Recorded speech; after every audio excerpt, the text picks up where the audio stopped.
दोस्तों, आज हम एक ऐसे मल्टीबैगर शेयर की चर्चा करेंगे जिसने पिछले 10 साल में 88% तक का CAGR से रिटर्न दिया है और अपने निवेशकों को मालामाल कर दिया है। हम बात कर रहे हैं हिंदुस्तान फूड्स लिमिटेड कंपनी की।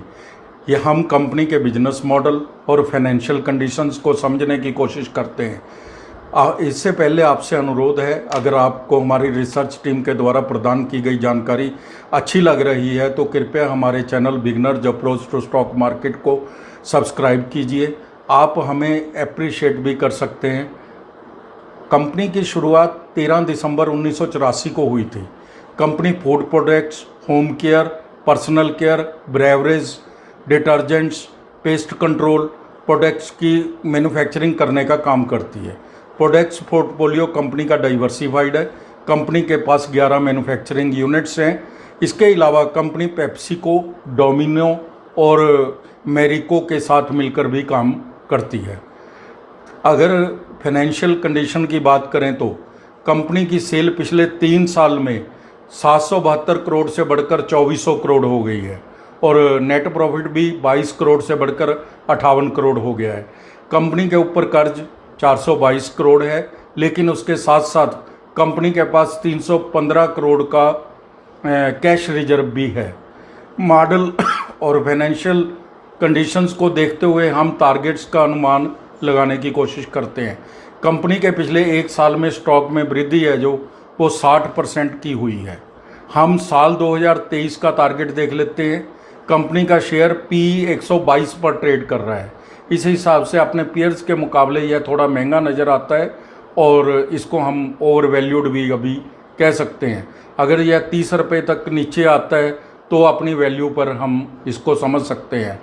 हमने पहला टारगेट है जो इसका 645 रुपये का दिया है और 2023 के एंड तक 670 रुपये का टारगेट मान सकते हैं।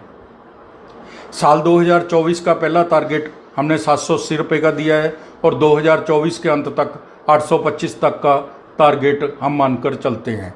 कंपनी फंडामेंटली और फाइनेंशियली एक अच्छी कंपनी दिखाई देती है।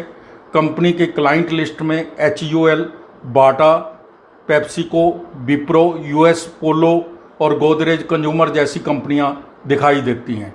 साल 2025 में प्रोडक्ट को दुगना करती हुई दिखाई देगी। आने वाले समय में प्रोडक्ट्स ऐड करने की भी कंपनी की बहुत बड़ी योजना है। 2025 वर्ष का टारगेट हमने 960 से लेकर 1050 तक का लिया है। कंपनी आने वाले समय में लेदर शूज़ को बढ़ावा देने में लगी है। इससे कंपनी की सेल और नेट प्रॉफिट में उछाल आ सकता है। अगर कंपनी मैनेजमेंट बिजनेस को सही ढंग से मैनेज कर लेती है तो साल 2030 में शेयर प्राइस है जो वो 2000 के पार भी जा सकता है। इसमें कोई डाउट वाली बात नहीं नज़र आती।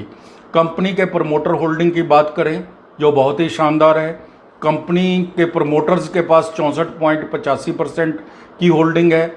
FII की जो होल्डिंग है वो 6.4% है और DII की होल्डिंग 6.55% है।